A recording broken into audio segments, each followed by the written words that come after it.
بسم اللہ الرحمن الرحیم۔ انسان کے 3 حصے ہیں، ان میں سے ایک حصہ اللہ کا، ایک اپنا، ایک حصہ کیڑوں کا۔ پس جو حصہ اللہ کا ہے وہ روح ہے، جو حصہ اپنا ہے وہ عمل ہے، جو کیڑوں کا ہے وہ جسم ہے۔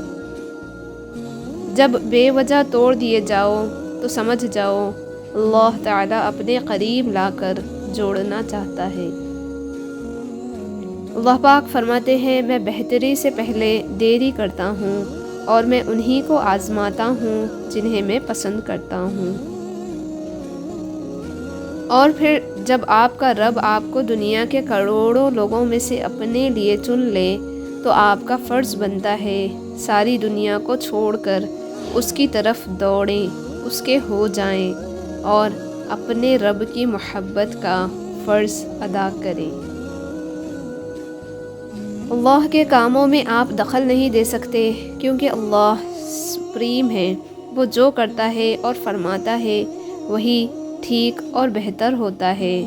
اگر آپ اس کی تحقیقات اپنی انسانی عقل سے کریں گے تو وہ آپ کے بس کا روگ نہیں۔ تہجد میں لوگ صرف اپنی دنیاوی خواہشات کے لیے اللہ سے نہیں مانگتے بلکہ کچھ لوگ اللہ سے اس کی ہدایت اور معافی بھی طلب کرتے ہیں۔ اگر تم حق پر ہو تو کچھ بھی ثابت کرنے کی ضرورت نہیں، وقت خود گواہی دے گا تمہارے حق پر ہونے کی۔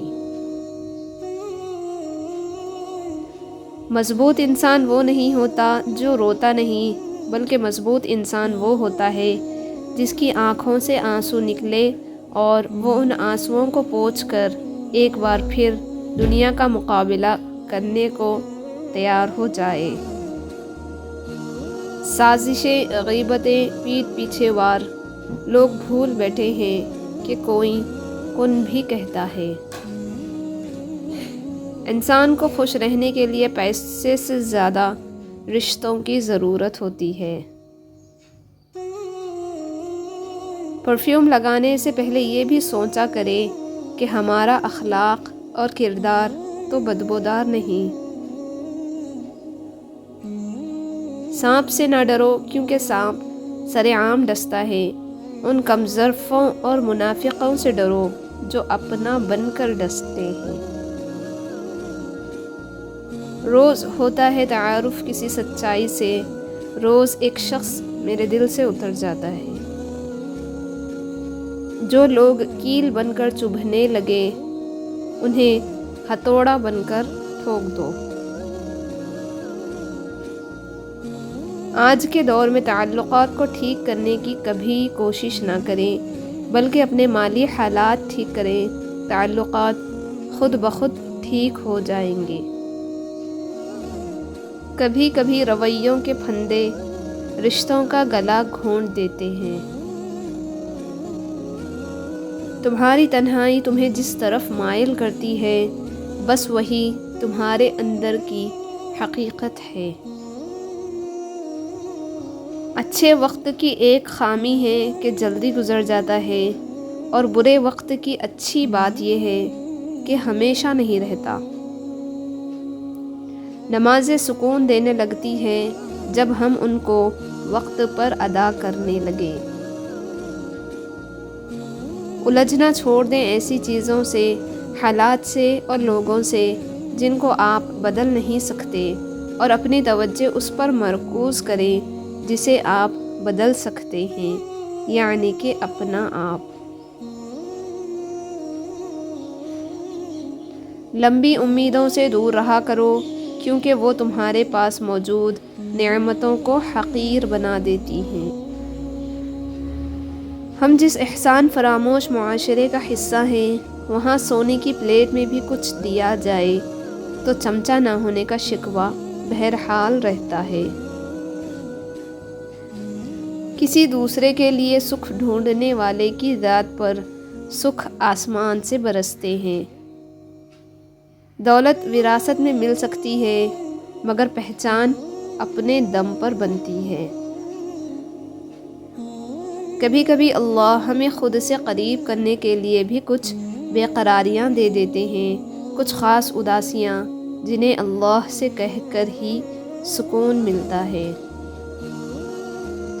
زندگی واحد پودا ہے جس کا بیج زمین کے اوپر اور پھل زمین کے نیچے ملتا ہے۔ تم جو دیتے ہو تم نہیں دیتے، تمہیں تو دینے کی توفیق بھی دینے والا دیتا ہے۔ برداشت بزدلی کا نام نہیں بلکہ زندگی کا ایک اہم اصول ہے۔ جس دل میں برداشت ہو وہ کبھی نہیں ہار سکتا۔ بے سکونی کی ایک وجہ یہ بھی ہے کہ انسان اپنی پریشانیوں کا ذکر اپنے رب کے بجائے نالائق لوگوں سے کرتا ہے۔ دل بڑا ہونا چاہیے، دینے والی ذات اللہ کی ہے۔ زندگی میں جو چاہے حاصل کر لے، بس اتنا خیال رکھیں کہ آپ کی منزل کا راستہ کبھی لوگوں کے دلوں کو توڑتا ہوا نہ گزرے۔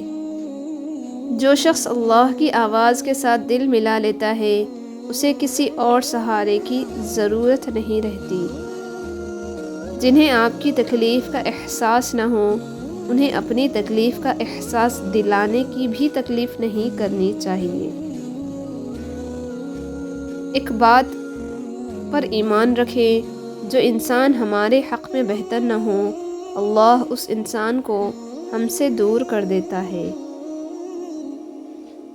اپنی زندگی کو اس درخت کی طرح بناؤ جو تنہا کھڑے ہو کر سورج کی تپش برداشت کرتا ہے لیکن اپنے دامن میں آنے والے کو سکون بخشتا ہے۔